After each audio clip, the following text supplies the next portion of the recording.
राजस्थान में क्यों आई, but I think Jaipur art का हब है। मुझे कोई इतना खास इंटरेस्ट नहीं था पेंटिंग में, क्या ही हो सकता है। क्या रिएक्शंस थे फैमिलीज के? और मैं पंजाब के गांव से बिलोंग करती हूँ, हार नहीं मानी कभी। जब मास्टर्स कर रहे थे ना तब लॉकडाउन आया था, खुद से करना है, कोई रास्ता नहीं पता। टीचर ऑफ द ईयर तो सबसे ज्यादा खुशी मुझसे ज्यादा मेरे पेरेंट्स को खुशी हुई, तो मैं उसको बहुत मिस करती हूँ। हमने सीखा है वो हम किसी को दे पाते हैं, प्राउड फीलिंग बहुत प्राउड। उन लोगों के साथ मेरा भी काम लगा। जो बच्चों के बीच में डिप्रेशन स्ट्रेस बहुत ज्यादा बढ़ रहा है, एक रास्ता मिल जाएगा कि ये हो चुका है, अब हमें क्या करना है। बिना म्यूजिक काम सभी पढ़ाई पे ध्यान दे रहे हैं कि बस सिर्फ पढ़ो। आर्ट जो है क्या ये सोसाइटी को चेंज कर सकता है? विमेन सब कुछ कर सकती है, जो भी है मेरा डिसीजन है, चाहे वो गलत है चाहे वो सही, वो मेरा है। और मैं उस पे बोलती हूँ कि मेरा है, गलत किया तो मैंने किया, सही किया तो मैंने किया।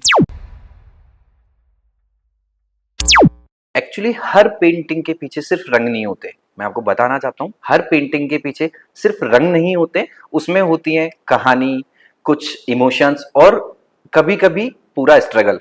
तो आज मैं आपको जिनसे मिलाने वाला हूँ वो एक ऐसे शख्स हैं जो एक आर्ट एजुकेटर भी हैं और विजुअल आर्ट्स आर्टिस्ट भी हैं। तो मैम स्वागत है आपका जेवीएम बैठक के पॉडकास्ट में। So first of all, I would like to thank you JVM बैठक and Neeraj ji for inviting me here, and मेरे लिए बहुत ही अच्छी अपॉर्चुनिटी है कि आप मेरी लाइफ की जर्नी को बिल्कुल दर्शाना चाहते हैं। अच्छा मैम, तो सबसे पहले मैं जानना चाहता हूँ कि आप अपनी जर्नी के बारे में कुछ हमसे शेयर करें। बेसिकली मैं पंजाब से हूँ और पंजाब का एक गांव है छोटा सा अबोहर के पास, सैदावली, में वहाँ से हूँ। और मैं यहाँ मास्टर्स करने के लिए आई थी राजस्थान यूनिवर्सिटी से, और 2 साल के लिए आई थी। घर वालों को बोला था 2 साल दे दो, और अब 6 साल हो गए मुझे इस बात को यहाँ रहते हुए। और बहुत ही अच्छा एक्सपीरियंस रहा राजस्थान में। जब मैं शुरू में यहाँ आई तो सब मुझे बोलते थे पंजाब से राजस्थान में क्यों आई, but I think Jaipur art का हब है। बिल्कुल। मैं जहाँ से हूँ इतना स्कोप नहीं है, मैंने यहाँ आके बहुत कुछ सीखा है, बहुत अच्छे एक्सपीरियंसेस लिए हैं और डिफरेंट आर्ट मीडियम्स को मैंने एक्सप्लोर किया है। ग्रेट। तो ये जो आर्ट का शौक, आपको पेंटिंग का जो शौक था, ये बचपन से ही था या मतलब आपको कोई मोटिव ऐसा कि मुझे ये करना चाहिए? नहीं, बचपन से तो नहीं था। मैं स्कूल में आर्चरी की प्लेयर रही थी और मुझे कोई इतना खास इंटरेस्ट नहीं था। मास्टर्स में आके यूथ फेस्टिवल होता है हमारे उधर पंजाब में, तो क्ले मॉडलिंग स्टार्ट किया था, मैंने स्कल्पचर जो बनाते हैं, तो उसमें मुझे बहुत इंटरेस्ट आया और उसमें मेरे को अवार्ड्स मिले, फर्स्ट जैसे जोनल लेवल, यूनिवर्सिटी लेवल। तो फिर उससे क्या घूमने फिरने का भी बहुत मिलता था, तो मैंने कहा ये तो बहुत बढ़िया चीज़ है। तो फिर मैंने इसके बारे में जाना कि इसमें और क्या क्या हो सकता है। तो फिर मुझे पता चला कि मैं तो सिर्फ नॉर्मल बीए कर रही थी, तो इसमें एमए कर सकते हैं, तो हमारे एरिया में नहीं थी जी। तो मैंने जयपुर को चूज़ किया कि यहाँ से मैं एमए करती हूँ। तो इस जर्नी के अंदर कितना टाइम अप्रॉक्स आपको हो गया है मैम? अभी मुझे 6 साल हो गए हैं। 6 साल। तो ऐसा कोई यादगार मोमेंट आपका जिसमें मतलब पहली बार आपने कोई पेंटिंग या आर्ट वर्क आपने किया हो, तो जो आप शेयर कर सकें? पहली बार मुझे इतना तो ज़्यादा याद नहीं है, लेकिन जब मैं स्कल्पचर बनाती थी ना, तो वो मुझे बहुत फैसिनेटिंग लगे थे कि क्ले से हम कुछ भी फिगर्स बना रहे हैं। तो वहाँ टॉपिक मिलता था जैसे कल्चर को बना दो, तो हम वो पंजाबी जो कल्चर है, ढोल बजाते हुए फिगर्स, वो सब बनाते थे। तो वो बहुत इंटरेस्टिंग काम था, मिट्टी से खेलना, कि मिट्टी को पहले भिगो, उसको फोड़ो, फिर उसको एक प्रॉपर रेडी करो, फिर उससे आप कुछ स्कल्पचर रेडी कर रहे हो और फिर उसके बाद उसमें अवार्ड में लेके आ रहे हो। तो घर वाले बोलते थे ये तो कुम्हारों का है, ये हमारे घर में कैसे पैदा हो गई। शुरू में ऐसा था क्योंकि देखा नहीं था, पहली बार था, बट आज मेरे पेरेंट्स बहुत प्राउड है मुझ पे। ग्रेट। तो कब रियलाइज हुआ आपको ये, मतलब कि ये कभी प्रोफेशन भी बन सकता है कि मतलब इस आर्ट और इसको लेके, कल्चर को लेके? जब यूथ फेस्टिवल में जाते थे ना, तब वहाँ पे बहुत सारे और भी कॉम्पिटिशन्स होते थे, तो उसमें पेंटिंग भी था। तो तब पता चला कि इसमें मास्टर्स भी हो सकता है, इसमें कुछ और भी होता है, इसमें जॉब्स भी होती हैं और आप इसमें बहुत अच्छा काम कर सकते हो, फ्यूचर भी हो सकता है। तो ये रियलाइज आपको पंजाब में ही हो गया था? हाँ, जयपुर आने के बाद हो गया था। तो तब मैंने जिद की थी कि मुझे मास्टर्स करनी है जयपुर से, मुझे करने दो इस आर्ट को लेके। इस आर्ट को लेके। ग्रेट। तो आर्ट किसी ने देखी नहीं थी पहले कि आर्ट में क्या स्कोप है, कि पेंटिंग में क्या ही हो सकता है। तो धीरे धीरे मैंने ही घर वालों को समझाया कि अब इसमें ये है, अब देखो। फिर अचीवमेंट्स होती गई तो घर वालों को समझ में आने लगा कि ऐसा है। तो हम जैसे जब ये करियर चूज करते वक्त मतलब क्या रिएक्शंस थे फैमिलीज के और आपके, मतलब क्या एक ऐसा रिएक्शन था? नहीं, जब मैंने पेंटिंग को चूज किया, क्योंकि मैं पढ़ने में बहुत इंटेलिजेंट थी। ग्रेट। तो हमारी फैमिली में सब लोग जैसे गवर्नमेंट टीचर है या बैंक में, पोस्ट ऑफिस, उस एरिया में वही जॉब्स चलती हैं। तो किसी को पता नहीं था कि पेंटिंग में क्या हो सकता है, इसमें क्या स्कोप है। तो वो चीज समझाने में बहुत टाइम लगा था कि पेंटिंग, तो कुछ लोगों ने तो ऐसा बोला कि चलो ठीक है, करना चाह रही है करने दो इसको। फिर बाद में जब मैं अब कर रही हूँ, तब उनको लगता है कि इसमें इतना कुछ हो सकता है। तो बहुत सारे लोगों को पता चल रहा है कि इसमें इतना कुछ किया जा सकता है। तो अभी जैसे आप जो विजुअल आर्टिस्ट हैं लेट्स सपोज आप, और साथ में बच्चों को भी आप पढ़ाते हैं, सिखाते हैं, बहुत अच्छा काम फर्स्ट ऑफ ऑल आप कर रहे हैं, तो मतलब उससे क्या मोटिव, क्या फ्यूचर में क्या देखते हैं, क्या मतलब क्या अचीवमेंट्स आप सोचते हैं ऐसा कि ये होगा या ऐसा होगा, मतलब सबका एक सपना होता है। सपना तो जैसे जैसे शुरू में चली थी तो था कि हम्म। बस पेंटिंग सीखनी है, फिर सीखनी है तो इसमें एग्जीबिशंस करनी है, हम्म। एग्जीबिशंस करनी है तो जिन टीचर से हमने सीखा है वो बड़े बड़े आर्टिस्ट हैं, मतलब जी जी हम बिल्कुल। राजस्थान यूनिवर्सिटी के प्रोफेसर्स की बात करें तो वो बहुत अच्छे आर्टिस्ट हैं। हम्म। और लकीली मैं उनके पास पढ़ने आई तो बहुत कुछ उनसे सीखा हमने, उनको काम करते हुए देखा, उनके शोज देखे, फिर उन्होंने हमें मोटिवेट किया कि आप शोज करो, आप ये करो, तो उनसे हमें मोटिवेशन मिली कि हम भी इस फील्ड में कुछ कर सकते हैं। तो मैम जैसे अभी आप जो ये वर्किंग कर रहे हैं, आप काफ़ी मतलब अच्छे-अच्छे वर्किंग्स मैंने आपके देखे कि आप कर रहे हैं और कुछ अवार्ड्स भी आपको मिले हुए हैं। तो आपकी जो वर्किंग है, इसकी प्रेज़ेंटेशंस कैसे होती हैं, या मतलब आप कैसे उन लोगों तक पहुँचते हैं? मतलब क्या ज़रिया रहता है आपका? बेसिकली पहले तो हम अपने लेवल पे पेंटिंग्स बनाते हैं, हुँ। हम मीडियम चूज करते हैं कौन सा मीडियम, जैसे हमने हर मीडियम सीखा है, जी। पेंसिल, चारकोल, ऑयल पेंटिंग, फिर लास्ट में डिसाइड किया कि ऑयल पेंटिंग बेस्ट है मेरे लिए, तो हुँ। मैं ज़्यादातर नेचर पेंट करती हूँ, जी। तो नेचर की पेंटिंग्स बनाते हैं। देन शोज होते हैं, जैसे जवाहर कला केंद्र आप जानते होंगे, बिल्कुल तो मैम। वहाँ पे हुँ। एग्जीबिशंस होती हैं, तो वहाँ पे हम शो लगाते हैं, तो वहाँ पे जो आर्ट लवर्स हैं वो वहाँ विजिट करते हैं, और जिनको पसंद आती है वो परचेज भी करते हैं और फर्दर ऑर्डर्स भी देते हैं वहाँ पे। ग्रेट, ग्रेट, मतलब एग्जीबिशंस और इस हाँ, तरीके के जितने भी तो पार्ट्स। एक्सपोज़र अच्छा तो बढ़ता कभी है। ऐसा भी हुआ कि इन पेंटिंग्स के ज़रिए मतलब आपके जो आर्ट आपके पास है, उसके ज़रिए आप आउट ऑफ इंडिया या फिर मतलब इंडिया के अंदर कहीं पे भी कोई ऐसा अचीवमेंट आपने हासिल किया हो, तो प्लीज़ आप शेयर कर सकें? अभी रिसेंटली 2025 में एक अवार्ड मिला है मुझे हिंदुस्तान बुक ऑफ रिकॉर्ड की तरफ से, बेस्ट बहुत टीचर, आर्ट की टीचर में, क्योंकि आर्ट आर्ट के अंदर मेरी अचीवमेंट्स बहुत थी, तो उन्होंने मेरी प्रोफाइल विजिट की और उनको लगा कि बहुत अच्छा काम है, तो उन्होंने ग्रेट। मुझे क्वेरी किया और फिर उन्होंने मुझे अवार्ड दिया। बहुत अच्छा। अच्छा, जैसे कि ना मतलब पार्ट ऑफ जीवन का मतलब आपके करियर का सबसे बड़ा पार्ट ऑफ स्ट्रगल जिसमें आपको लगा हो कि यार मतलब ऐसा कुछ पार्ट ऑफ स्ट्रगल, जब मास्टर्स कर रहे थे ना तब लॉकडाउन आया था, हाँ। तो लॉकडाउन में ब्रेक लग गया था कि मास्टर्स रुक गई, हम घर घर पहुंच गए थे, हमारे पास कोई मटेरियल ही नहीं था कि हम हुँ। कैसे काम करें, तो वहाँ पे हमने ऑनलाइन तब स्टार्ट किया, कुछ क्लासेस स्टार्ट की, और फिर आफ्टर लॉकडाउन में जयपुर आई, फिर घर वालों को बोला कि अब मुझे अपना काम करना है, हुँ। तो वो वाला जो कुछ टाइम था ना वो बहुत ही स्ट्रगल वाला था, क्योंकि खुद से करना है, कोई रास्ता नहीं पता हुँ। कि कहाँ जाना है, बस जाना है और बिल्कुल। करते रहो, वही चीज़ है कि बस करते रहो, करते करते हम कहीं तो पहुंच जाएंगे, ग्रेट, ग्रेट, हार ग्रेट। नहीं मानी कभी।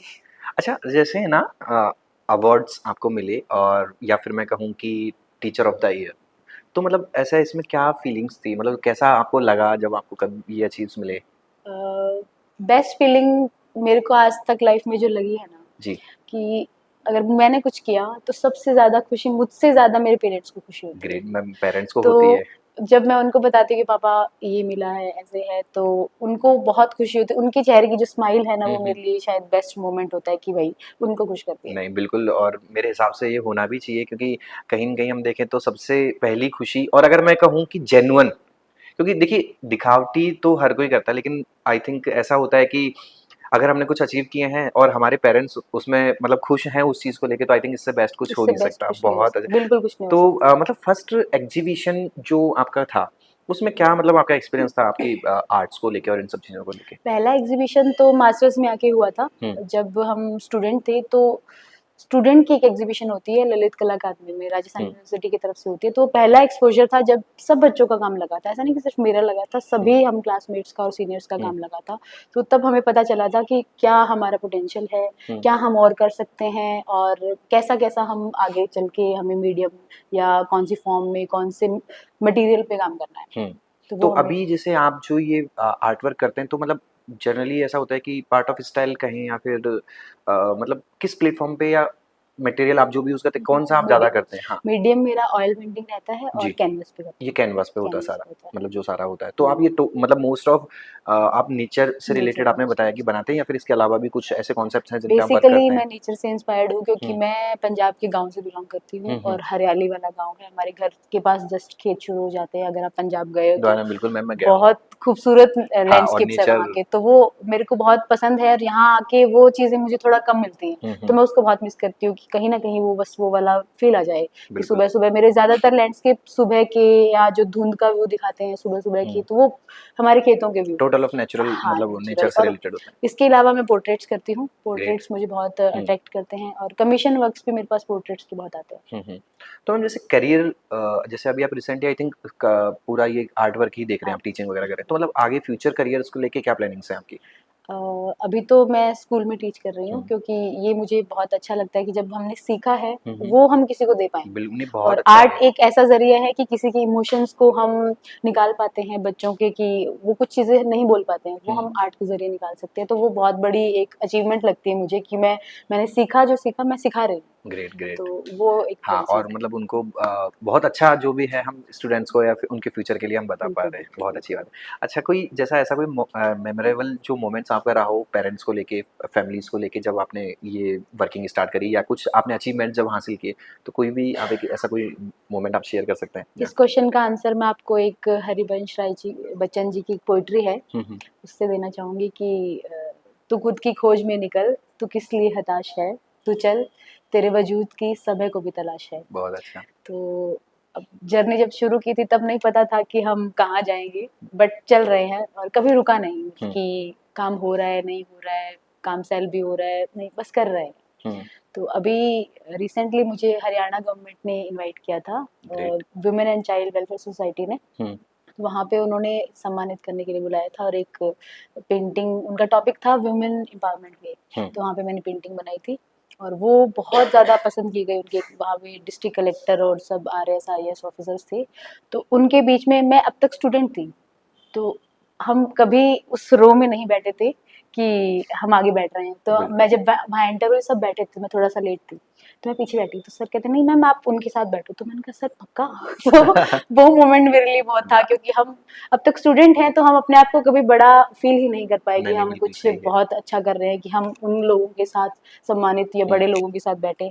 तो वो चीज़ मेरे लिए बहुत ही एक टचिंग सी चीज़ थी कि सच में ऐसा हो रहा है मेरे साथ। तो वो वाली चीज़ बहुत अच्छा। मेमोरेबल है, और मैंने जब घर पे बताया तो वो भी बहुत खुश थे बहुत इस प्राउड बात से, फीलिंग बहुत हुई होगी प्राउड ना फील आपको? करते हैं बिल्कुल। Great great. तो जिन टीचर से मैंने सीखा है ना वो बड़े बड़े आर्टिस्ट थे, तो आज इतना तो नहीं मैं कोई कुछ बहुत बन गई हूँ, लेकिन वो मुझे एज अ स्टूडेंट के साथ साथ एज अ आर्टिस्ट रिस्पेक्ट देते हैं। तो वो मेरे लिए बहुत बड़ी अचीवमेंट है। तो एक दो बार हुआ भी है कि उन लोगों के साथ मेरा भी काम लगा हुआ है, तो मेरे लिए बहुत कि प्राउड वाला मोमेंट होता है कि इनसे तो मैंने सीखा था, इनके साथ मेरा काम लगा हुआ, मतलब कुछ तो ठीक कर रहे हैं जिंदगी में।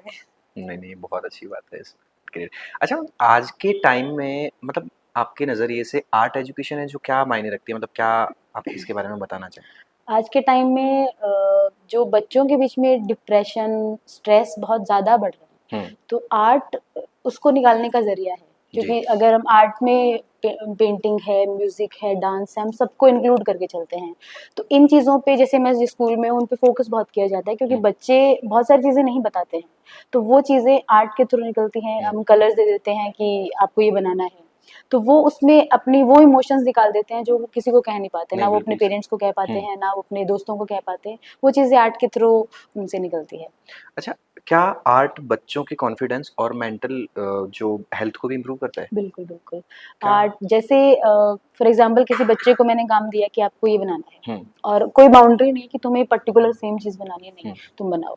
तो उसको बनाया, फिर मैंने उसको एप्रिशिएट किया कि बहुत सुंदर बना है। तो कोई भी जैसे मेरे काम को बोलेगा तो मैं भी बहुत खुश हो जाऊँगी, कॉन्फिडेंस आ जाएगा कि मैंने तो बहुत अच्छा बनाया है, मैम ने बोला है, सब बच्चों में से मुझे बोला है, तो मतलब उसमें वो कॉन्फिडेंस आ जाएगा। और इसी के साथ उसका जो मेंटल प्रेशर है या स्ट्रेस है, वो कहीं न कहीं आर्ट के थ्रू निकलता है। सही है। तो कहीं न कहीं बच्चे मतलब अपनी मेंटल हेल्थ को भी स्ट्रॉन्ग करते हैं बिल्कुल, और कुछ बिल्कुल। उनको मतलब कहें तो एक इंटरेस्टिंग पार्ट भी नज़र बिल्कुल, आता है। बिल्कुल। अच्छा मैम, आपके नज़रिए से ट्रेडिशनल आर्ट और विजुअल आर्ट, हुँ, हुँ, हुँ। इनको किस मतलब क्या व्यू है आपका इनका दोनों का? ट्रेडिशनल आर्ट और एब्स्ट्रैक्ट आर्ट आई हाँ, थिंक, है ना? बिल्कुल आई तो थिंक।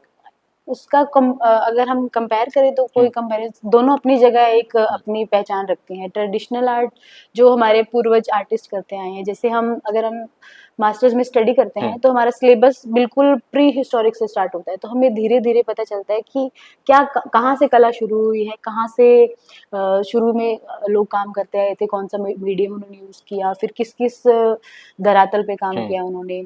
तो वो ट्रेडिशन है, उसको हम संभाले रखने के लिए हम खुद जैसे पढ़ाई की हम बच्चों को सिखा रहे हैं कि ये है। अब उससे क्या होगा कि हमें हमारा एक रास्ता मिल जाएगा कि ये हो चुका है, अब हमें क्या करना है, हमने ये करके देख लिया, ये करके देख लिया, अब हमारा क्या रास्ता है। आज का टाइम बच्चे कैनवस और कलर्स में नहीं खेल के वो फोन, लैपटॉप, आईपैड उसमें काम करते हैं। तो उनका इंटरेस्ट ऑफ पॉइंट ही वो है कि हम आज हमारे पास ये फोन है तो उसके अंदर हम क्या कर सकते हैं कि आर्ट से जुड़े रहे। तो आजकल एआई से बहुत सारी टूल्स आ गई हैं कि बच्चे डिजिटली ड्राइंग बना रहे हैं, पेंटिंग बना रहे हैं, जैसे इंटीरियर का पूरा काम कर रहे हैं। तो वो चीज़ भी उनको कहीं ना कहीं आर्ट से जोड़ के ही रखती है। बट ट्रेडिशनल और दोनों का कोई कंपैरिजन नहीं है, सबका दोनों की अपनी जगह एक वैल्यू है कि वो अपनी है, वो अपनी है। तो मैम जैसे स्टूडेंट्स की क्रिएटिविटी को डेवलप करने के लिए मतलब क्या ऐसी प्रैक्टिस करवाते हैं आप कि उनको डेवलप हो? बिल्कुल सर। जैसे मैं स्कूल में टीच कर रही हूँ तो एक तो उनकी बुक है कि बुक में काम करना है आपको, बट अभी रिसेंटली हमने एक एग्जीबिशन करवाई थी स्कूल में, तो उसमें आउट ऑफ बुक बच्चे क्या कर सकते हैं। तो सब बच्चों ने अपना अपना जो बेस्ट है ना, तो बुक में वो चीज़ नहीं होती है, कुछ कैनवस पे करेगा, कोई चारकोल से करेगा, तो सब अपना मीडियम है, उनका हाथ बैठा है कि इसके ऊपर करेंगे। तो उन्होंने अपना खुद से कुछ क्या कर सकते हैं वो निकाला और उसको एक्सपोजर दिया। हम लोगों ने एग्जीबिशन दी तो उनके पेरेंट्स आए, उन्होंने देखा कि हमारे बच्चे इतना अच्छा काम कर सकते हैं, उनको भी नहीं पता था। रियलिटी एक्चुअलिटी पता चलती है, मतलब बिल्कुल आउट ऑफ बिल्कुल सिलेबस हम जाते हैं ऐसा कुछ? बिल्कुल बिल्कुल। और अब बच्चे बोल रहे हैं कि मैम नेक्स्ट एग्जीबिशन कब होगी, हमें इस बार हम ये करेंगे मैम, इस बार हम पहले ही बना के बैठे हैं। और आई थिंक मैम मेरा ये मानना है कि ऐसा होना भी चाहिए बिकॉज ऑफ कि जैसे आप आई थिंक स्टूडेंट्स को टीच करते हैं पेंट्स को रिलेटेड और ऐसे एग्जीबिशंस क्रिएट होते हैं तो एक पार्ट ऑफ इंटरेस्ट मतलब क्या है कि ऐसा रहता है कि बच्चे रहते हैं कि यार हाँ हाँ हमारे साथ ऐसा कुछ है, तो आई थिंक बेटर रहता है। तो आपका क्या नजरिया है इसमें, मतलब ऐसा हर स्कूल में होना चाहिए या एजुकेशन सोसाइटी जो रहती है सब जगह पे मतलब इस तरह की क्या क्रिएटिविटी करनी चाहिए, आप क्या सलाह देना चाहते हैं? बिल्कुल, क्योंकि हम जब मास्टर्स कर रहे थे ना, हमने वो एक्सपोजर देखा है। तो स्कूल्स में वो आर्ट का इतना नहीं है कि सभी पढ़ाई पे ध्यान दे रहे हैं कि बस सिर्फ पढ़ो। तो नहीं, आप आर्ट पे भी फोकस करो, आप डांस में भी करो। तो आर्ट का एग्जीबिशन पहली बार जैसे भी हमने करी तो इतना अच्छा रिस्पॉन्स आया पेरेंट्स का, इतना उन्होंने हमें स्पेशली बोला कि मैम हमारे बच्चे इतना अच्छा काम कर सकते हैं, हम नहीं जानते थे। तो बच्चों को बहुत अच्छा एक्सपोजर मिला इस चीज़ से कि हम अलग अलग मीडियम्स को एक्सप्लोर कर पा रहे हैं, हम जान पा रहे हैं कि ये भी होता है, ये भी होता है। क्योंकि हम उनको देते हैं कि आपको ब्लॉक प्रिंटिंग करनी है, अब ब्लॉक प्रिंटिंग सिलेबस में नहीं है, लेकिन हमने उनको सिखाया तो उसको किस किस पे कर सकते हैं, कैसा कैसा वो डिजाइन बना सकते हैं। तो वो बच्चों ने खुद से डेवलप किया अपना।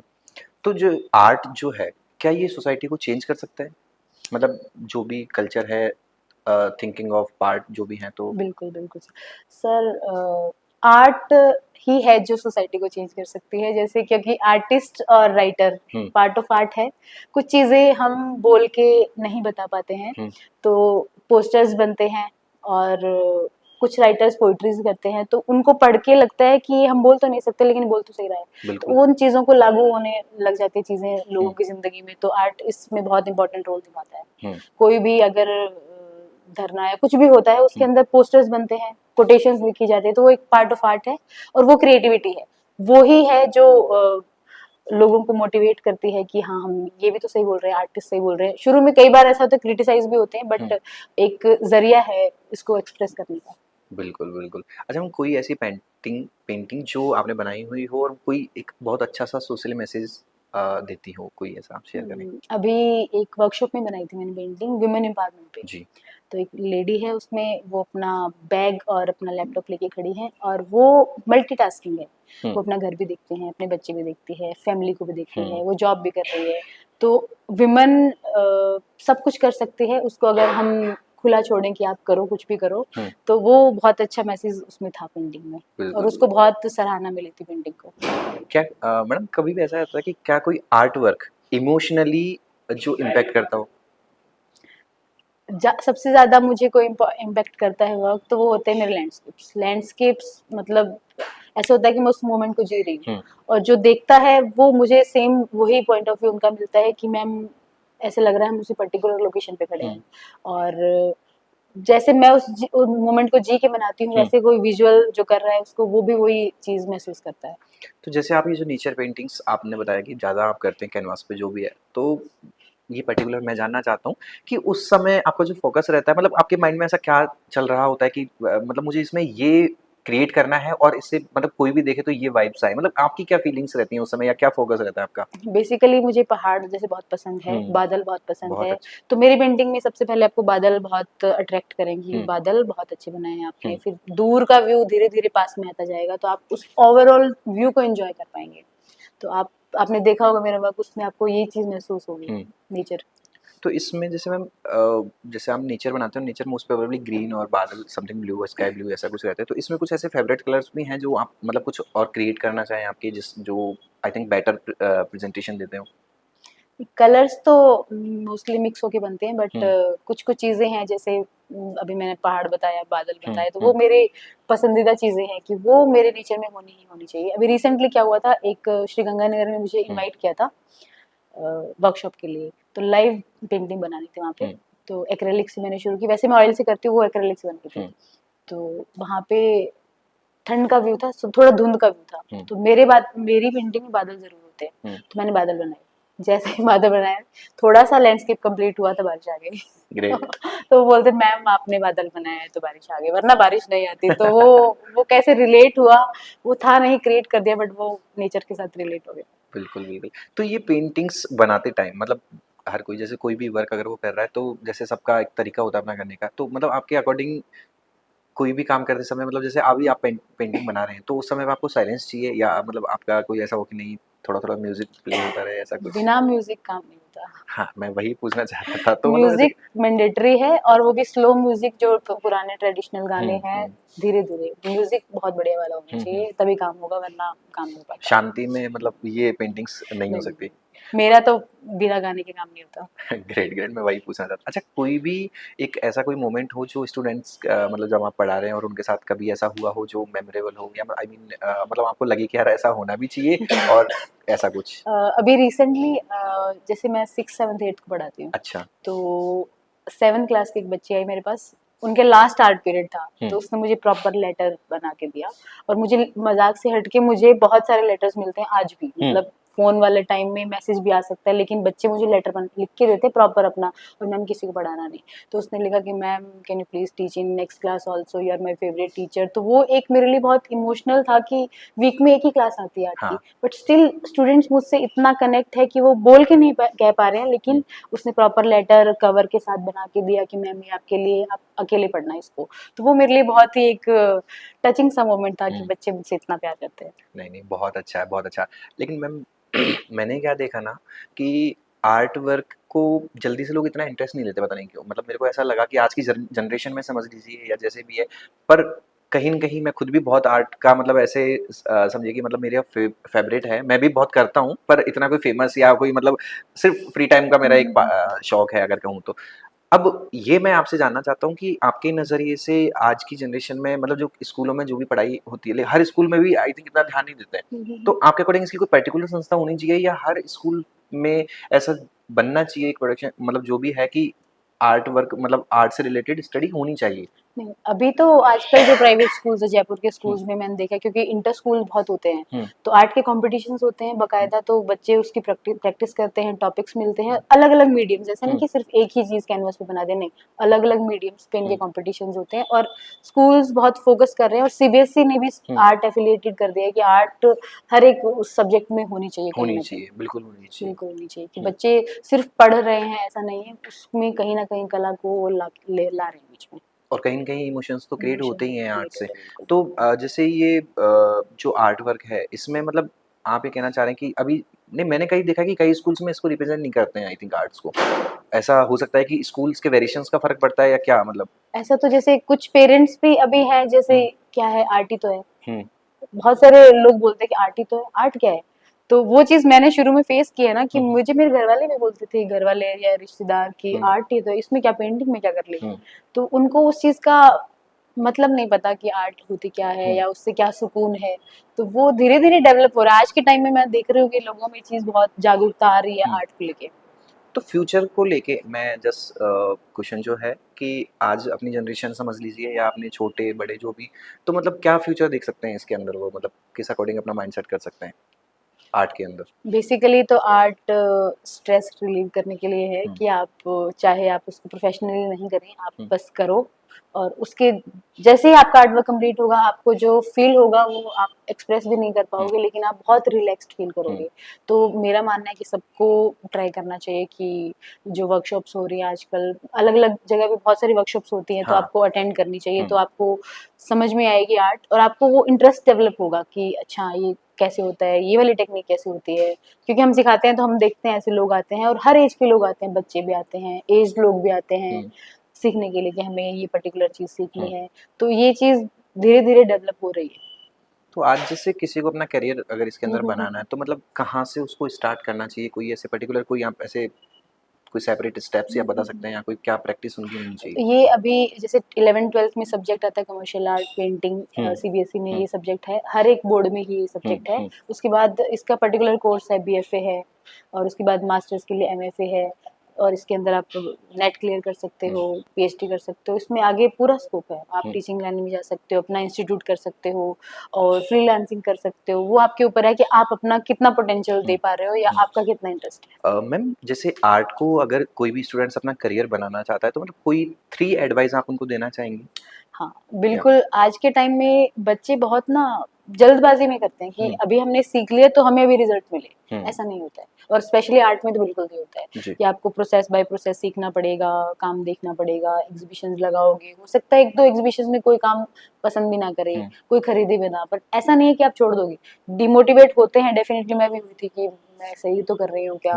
मैं पूछती थी सीनियर्स से, टीचर्स से कि सब सही तो कर रहे हैं, लेकिन जल्दबाजी में कुछ नहीं होता है। तो फर्स्ट ऑफ ऑल तो उनको पेशेंस रखने की बहुत जरूरत है। बहुत ज़रूरत है। और इसमें एक चीज वो भी आती है कि हम पेरेंट्स को कैसे मनाएं कि पेरेंट्स बोलते हैं कि नहीं आर्ट नहीं करनी है, कुछ भी है, तो इसमें आपकी डेडिकेशन हो। मैं एग्जाम्पल हूँ इसकी कि मैं करना चाहती थी, मेरे फैमिली में किसी ने आर्ट नहीं देखी थी भी, आर्ट में क्या हो सकता है, लेकिन मैंने कहा मुझे करने दो। तो मैं करती गई, धीरे धीरे अचीवमेंट्स पे मेरा ध्यान था कि ये कंपटीशन है, यहाँ जाना है, यहाँ जाना, तो अचीवमेंट्स धीरे धीरे बढ़ती गई। मेरे न्यूज़पेपर में फोटोज आती थी, छोटे छोटे इंटरव्यूज आते थे, तो वो घर पे मैं स्पेशली भेजती थी। मैंने कहा ये तो मुझे भेजना है, तो बाबू बोलते देखा उसका आया था टीवी में, ऐसा देखा न्यूज में आया था उसका, देखा था। तो वो धीरे धीरे मेरे एरिया के लोग भी मुझे जानने लग गए। तो we have to be patient in this कि धीरे धीरे होगा। तो और खुद पे भरोसा करो। और पेरेंट्स, हमें लगता है कि हम पे भरोसा नहीं कर रहे हैं, लेकिन वो हमें जो भेज दिया इतनी दूर पंजाब से, मैं जयपुर रह रही हूँ अकेले, तो वो उनका एक वही है ना कि पार्टिसिपेशन उनका ये है कि आप रहो, वो कुछ नहीं कह रहे हैं। वो सपोर्ट ही है, बहुत बड़ा सपोर्ट ये है कि वो आपको फ्री छोड़ रहे हैं कि आप कर लो, कोई बात नहीं। एक चीज ये कि मैंने आजकल देखा है, जैसे हमारे स्टूडियो में भी बच्चे हैं, हमारे स्कूल के भी बच्चे हैं और मेरे साथ के भी हैं, जो 1-2 एग्जीबिशंस कर ली उन्होंने, फिर उनको लगता है कि अप्रिसिएशन मिल गई, अब हम आर्टिस्ट बन गए। अब हम जिनसे सीखा है उनका साथ नहीं छोड़ के वो अपना रास्ता ढूंढते हैं, बट उनको उन लगता है कि हम उनसे भी ऊपर हो गए हैं, कि हमारा काम तो बहुत अच्छा है, उनका उतना नहीं, हमारा अच्छा है।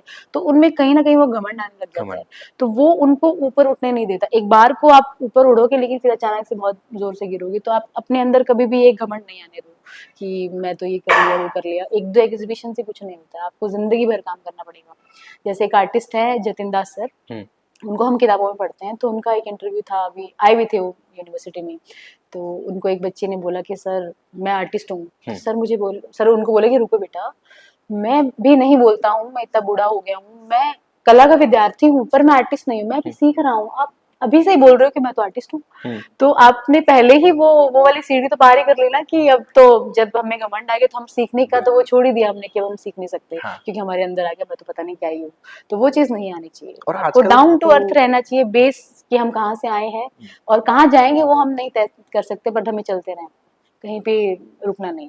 और आजकल तो रियलिटी है ये, अगर मैं बात कहूँ कि जो भी जेंजी मतलब आज है या न्यू जनरेशन जो है, जरा सी उनको अचीवमेंट्स क्या मिली, फिर उनको लगता है कि अब हम मतलब सब कुछ हमारे हमको आ गया है और हमें बढ़े। लेकिन इस नेगेटिव दायरे से आई थिंक अब सबको समझना चाहिए कि अचीवमेंट्स इतनी जल्दी किसी को नहीं मिल पाती है, उसके लिए बहुत सारे स्ट्रगल्स पार। अच्छा, इसी के पीछे एक चीज और जानना चाहूँ कि जब जैसे आपने ये जो जब आपका स्ट्रगलिंग जो ड्यूरेशन थी, उस समय पे इश्यूज तो बहुत फेसेस हुए होंगे, तो उनको कैसे हैंडल किया आपने? मतलब कई बार तो दुखी होके रो के, कई बार किसी के साथ जिसको हमें लगता है कि हम इसके आगे बता सकते हैं वो करके, बट हारना नहीं है। कभी कभी लगता था कि छोड़ छाड़ के घर चलते हैं ना, हाँ। वहाँ पे घर पे बना बनाया खाना मिलेगा, क्या ही करना है। हम्म। तो वो चीज हुई है, बहुत बार हुई है। हम्म। इवन मेरे को मेरे रिश्तेदारों ने भी फोन करके बोला है कि तुम क्या ही टाइम वेस्ट कर रही हो, पैसा वेस्ट कर रही हो, तुम घर पे तुम्हें खाना तो मिलेगा, तुम्हें यहाँ बनाना नहीं पड़ता, या तुम परेशान रहती हो। तो वो चीज हुई है, चाहे वो उनका कंसर्न था, चाहे वो मुझे ताना दे रहे थे, जो भी था, जो लेकिन ये मैंने बहुत सुना है।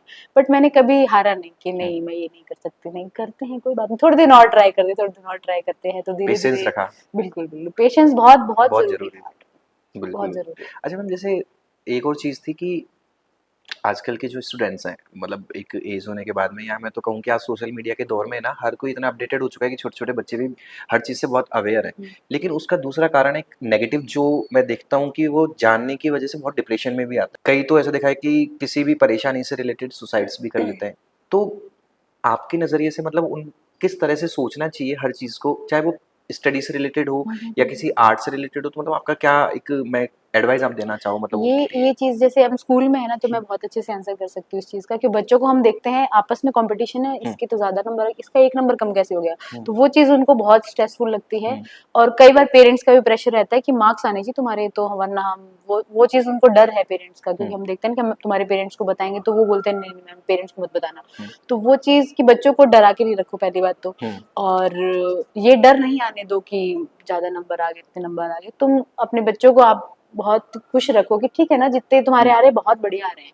वो वाली चीज हम कर सकते हैं। और बीइंग अ टीचर भी हम बच्चों को ये मोटिवेट करते हैं कि आप पढ़ो, जितना कर सकते हो, आपकी कैपेसिटी उतना करो, कोई बर्डन नहीं है कि आपको ये करना ही करना है। हुँ। और हमारा सब्जेक्ट तो बिल्कुल भी ऐसा नहीं है कि हम उनको प्रेशराइज करें कि आपको इतना करना है, ये करना है, नहीं, अपनी मर्जी से करो, कोई दिक्कत नहीं। तो तो वो चीज है। जो ये पेरेंट्स हैं, मतलब जो उनके लिए आप क्या एक मैसेज ऐसा देना चाहें कि ताकि सारी चीज़ें अच्छे से हों और सब कुछ अच्छा हो? अ, ये चीज मैं बताना चाहूंगी कि बहुत सारे बच्चों से हम बात करते हैं हुँ, ना, तो बहुत जैसे हम उनसे बात करते, पेरेंट्स से कैसे बात करते हो, तो वो अपने पेरेंट्स से बहुत डरते हैं हुँ, कि पेरेंट्स डांट देंगे, ये कर हुँ। देंगे। तो पेरेंट्स को अपने बच्चों से बहुत प्यार से रहने की जरूरत है, कि दोस्त बन के रहो। दोस्त बन के रहो, बिल्कुल बिल्कुल सही। क्योंकि दोस्त बनोगे तो आप बच्चे आपसे वो प्रॉब्लम हुँ, शेयर करेंगे वो किसी से नहीं करते। तो कई बार वो धीरे धीरे चीजें दबती जाती ना, हम दोस्तों को, क्योंकि दोस्तों में बताएंगे तो बेइज्जती हो जाएगी हमारी। वो वाली चीज बहुत बच्चे हाँ, सोचते हैं कि बिल्कुल नहीं स इंसल्ट हो जाएगी, ये नहीं बताएंगे।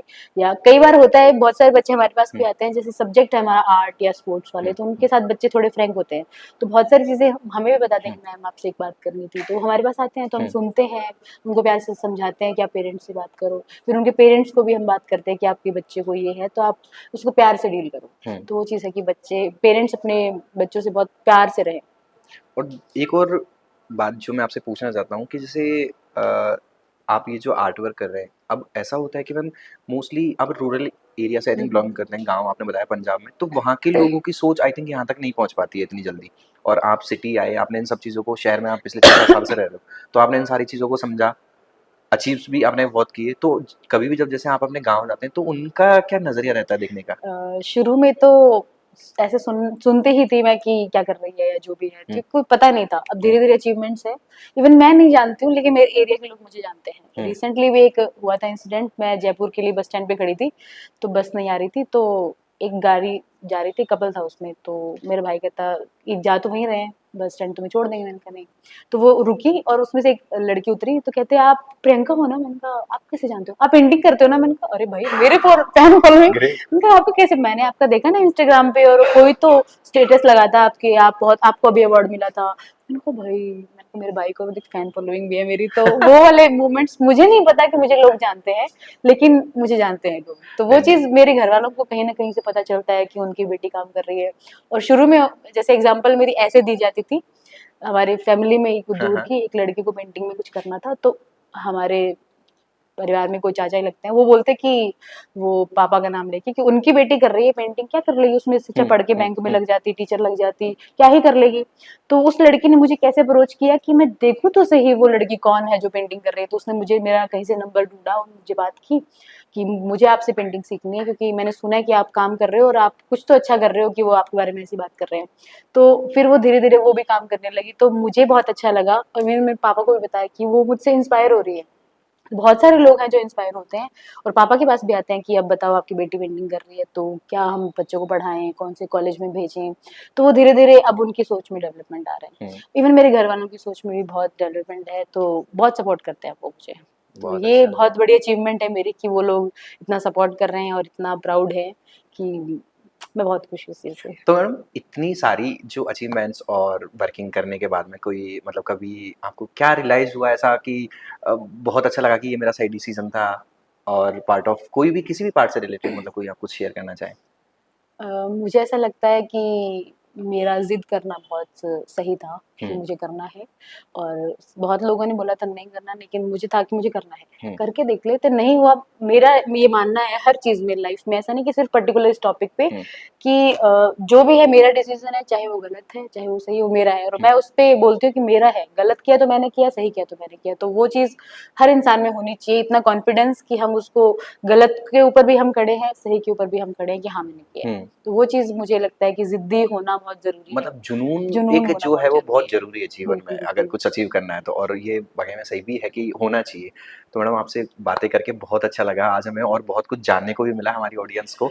तो इसमें एक पोएट्री ऐड करना चाहूँगी मैं, जी, कि जो मुझे बोलते थे सब लोग, तो हाँ। छोटी-सी लाइन है कि पागल आँखों वाली लड़की, इतने ख्वाब ना देख, काँच से ख्वाब तुम्हारे अगर टूटेंगे तो बहुत दुःख होगा। तो उस चीज़ को मैंने बहुत पॉज़िटिव मैनर में लिया है कि बोलते तो सब ऐसे हैं, बट क्या पता मेरा ख्वाब ना टूटे, क्या पता मैं ख्वाब को बुनती जाऊँ और कुछ अच्छा करती जाऊँ। तो वो पोएट्री मुझे बहुत ऐसे एकदम मेरे दिल के करीब है कि हाँ, क्योंकि मैं बहुत बुक्स पढ़ती हूँ, तो बुक्स मुझे बहुत इंस्पायर करती हैं। बहुत कुछ कह जाती है मैम ये छोटी-छोटी बिल्कुल, बिल्कुल। पोएट्रीज़ मतलब एक तरीके से पूरे जीवन का सार निकाल के रख देती हैं कि यार बहुत अच्छा लगता है। मैं भी बहुत बुक्स पढ़ता हूँ मतलब इस तरह के कि तो बहुत कुछ सीखने को और हुँ, जानने को भी मिलता है और कहीं न कहीं वो मोटिवेट करते हैं कि यार हमें हुँ। हाँ, जीवन में रुकना नहीं चाहिए। बिल्कुल, बिल्कुल। मतलब हमेशा कुछ न कुछ सोचते रहो, करते रहो और पार्ट ऑफ डेडिकेशन मतलब फुल आप दो, तो आई थिंक आपको रिजल्ट्स अच्छे ही हुँ, हुँ, मिलेंगे। हुँ। जैसा कि मतलब आप कर रहे हैं और बहुत अच्छा कर रहे हैं आप। हम जब स्कूल में थे तो हमें लगता था कि ये हमें इस सिलेबस में क्यों पढ़ा रहे हैं, हुँ, ये